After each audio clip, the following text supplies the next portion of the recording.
हनुमान जी अत्यंत क्रोधित मुद्रा में आकाश में तेजी से उड़ते हुए देवलोक की ओर बढ़ रहे थे। उनका स्वर गर्जनाओं से गूंज रहा था और उनके चारों ओर की ऊर्जा इतनी प्रबल थी कि सभी देवता डर के मारे छिपने लगे। कोई भी इस क्रोधित बालक का सामना करने का साहस नहीं कर पा रहा था। तभी हनुमान जी ने दिशा बदलकर यमलोक की ओर रुख किया। यमलोक के द्वार पर पहुंचते ही उन्होंने गर्जना की और उनकी आवाज सुनकर यमराज अपने दिव्य यमदंड के साथ प्रकट हुए। वो यमदंड जिसकी शक्ति से संसार में कोई भी जीव बच नहीं सकता था, हनुमान जी पर प्रहार करने के लिए उठाया गया। गंधमादन पर्वत की कंदराओं के बीच माता अंजना का कमरे में सन्नाटा पसरा हुआ था। बालक हनुमान अपनी माता के पास बैठे थे, पर आज उनके लिए सबसे प्यारी माता की सांसें धीमी पड़ चुकी थीं और शरीर ठंडा हो गया था। हनुमान जी की कांपती हुई आवाज गूंजी, माँ, मेरी माँ, आंखें खोलो, मुझे मत छोड़ो। माता अंजना ने बड़ी कठिनाई से अपनी आंखें खोली और अपने पुत्र के गालों को स्पर्श किया। उनका स्वर धीमे स्पंदन की तरह था, वत्स, मेरा समय आ गया है, अब मुझे जाना होगा। हनुमान चीख पड़े, नहीं माँ, आप मुझे छोड़कर नहीं जा सकती। परंतु विधि का विधान अटल था। अगले ही क्षण माता अंजना का शरीर निश्चल हो गया, उनकी सांसें थम गईं। ये देख हनुमान की आंखों में प्रलय की ज्वाला उठी। उनका शरीर अग्नि की लपटों की तरह तपने लगा। उनके भीतर का रुद्र जाग उठा और उनकी एक चीख से संपूर्ण ब्रह्मांड कांप उठा। किसने मेरी माँ को मुझसे छीनने का साहस किया? कौन है वो जो मेरी माँ को ले गया? क्रोध और पीड़ा से भरा हनुमान खड़ा था।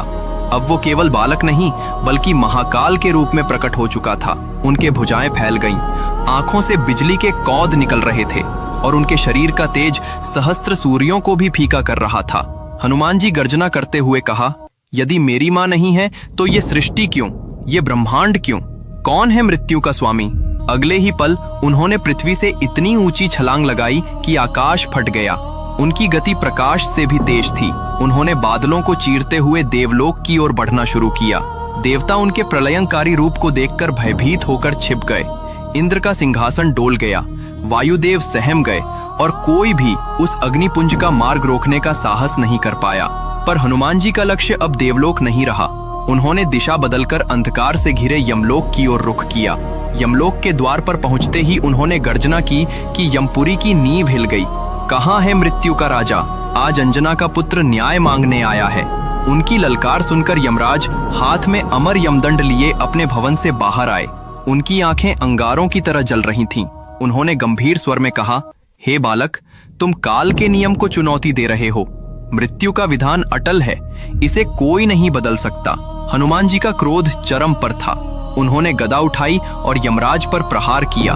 यमराज ने यमदंड से प्रचंड प्रहार किया और ब्रह्मांड ने अपनी सांसें रोक ली।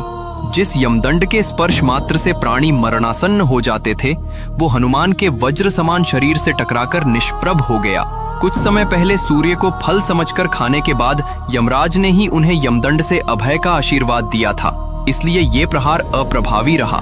हनुमान जी ने कहा, मुझे मेरी माँ वापस दो। पर यमराज के मना करने पर हनुमान ने गदा से ऐसा प्रहार किया कि यमलोक की धरती कांपने लगी।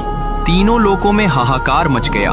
ब्रह्मांड का संतुलन बिगड़ने लगा। ये देखकर स्वयं ब्रह्मा यमलोक में प्रकट हुए और बोले, हनुमान, तुम्हारा क्रोध सृष्टि के नियमों को भंग कर रहा है। हनुमान ने उत्तर दिया, मुझे मेरी माँ चाहिए, मेरी माँ वापस करो, मैं चला जाऊंगा। ब्रह्मा ने कहा, यह सृष्टि के नियम के विरुद्ध है, तुम वापस जाओ। हनुमान जी अत्यंत दुखी होकर जोर जोर से रोने लगे। उनके रोने की ध्वनि इतनी प्रबल थी कि तीनों लोग कांप उठे। तभी भगवान विष्णु प्रकट हुए। उन्होंने माता अंजना के प्राण हनुमान को सौंप दिए। जैसे ही माता अंजना के शरीर में दिव्य प्राण लौटे, उनके मुख से पहला शब्द निकला, हनुमान। उस शब्द ने हनुमान जी के क्रोध को शांत कर दिया।